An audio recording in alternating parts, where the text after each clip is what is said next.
किसी नगर में अव्वल दर्जे का एक आलसी रहता था। इतना आलसी कि खटिया पर जिस करवट लेट जाए उसी करवट पड़ा रहता।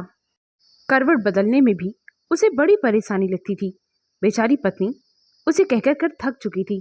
वह जब भी किसी काम के लिए कहती तो वह पत्नी की तरफ हमेशा पीठ करके लेट जाता। उसकी आदतों को देखते हुए उसकी पत्नी को या तो विश्वास हो गया था कि वह जीवन में कभी कुछ भी नहीं करेगा। एक दिन उसकी पत्नी ने बड़े प्यार से उसे समझाते हुए कहा, सुनो जी, दिन भर खटिया पर पड़े पड़े रहने से और एक ही करवट पर लेटने से आदमी नाकारा हो जाता है। मुझे पता है आपको खटिया से उठने में बड़ी तकलीफ होती है, इसीलिए आप खटिया पर बैठे बैठे ही कोई काम करिए। बाहर नहीं जाना चाहते मत जाओ, पर खटिया पर बैठे बैठे कुछ तो करो। अब आलसी सोचने लगा, ऐसा कौन सा काम हो सकता है जो खटिया पर बैठे बैठे किया जाए।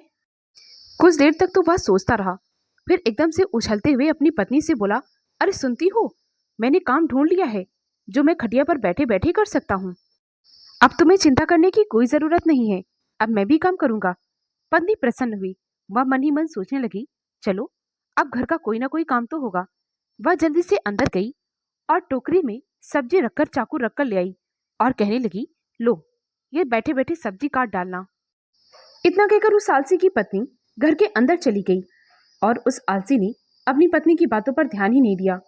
कुछ देर बाद जब उसकी पत्नी सब्जी लेने वापस आई तो उसने देखा कि उसका आलसी पति खटिया पर बैठे बैठे मक्खियां गिन रहा है। 1 2 3 4। उसकी पत्नी ने देखा कि उसके चारपाई पर 7 मक्खियां मरी पड़ी हैं। पत्नी को देखते ही वह आलसी एकदम चहकते हुए बोला, देखा मेरा कमाल, 7 को मौत के घाट उतार दिया है। अब देखना पूरे दिन में कितनी मक्खियां मारता हूँ। अब तो महाशय को मक्खियां मारने का शौक चढ़ गया था। जहां भी उसे कोई मक्खी दिखती वह उसे पट से मार देता। कई बार तो उसकी गर्दन पर मक्खी बैठ गई और उसने अपनी गर्दन पर इतनी जोर से मारा कि उसकी गर्दन टेढ़ी हो गई। और कई बार उसने अपनी पत्नी की नाक तोड़ डाली। और तो और मक्खी मारने के चक्कर में उसने घर के भांडे बर्तन सब फोड़ डाले। उसने अब यह प्रतिज्ञा कर ली थी कि वह अब 1000 मक्खियां मारकर ही दम लेगा। जल्द ही उसकी प्रतिज्ञा पूरी भी हो गई। एक दिन मक्खियां मारने के लिए उसने शहर का पूरा चक्कर लगाया।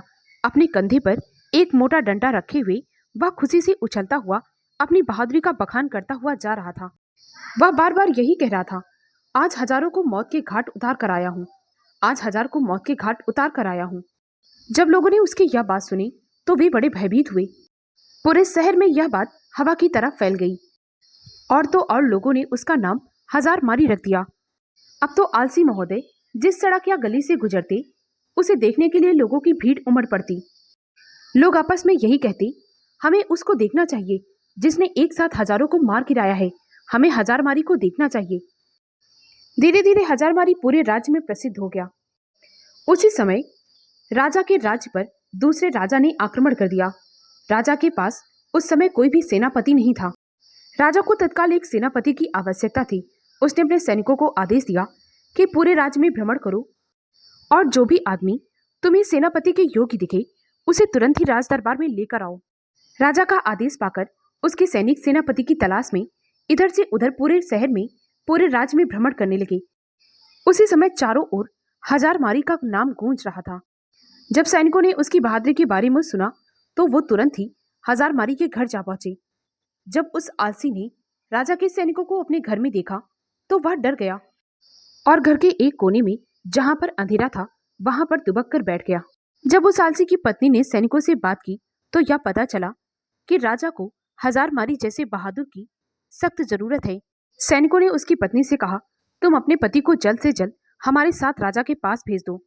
अब पत्नी को तो अपने पति की सच्चाई पता ही थी ना। वह सोचने लगी, काश ऐसा हो सकता, सचमुच में हमारा पति इतना बहादुर होता। वह कुछ कहती उससे पहले राजा के सैनिक 1000 मारी को कैसे तैसे अपने साथ लेकर राजा के दरबार में जा पहुंचे।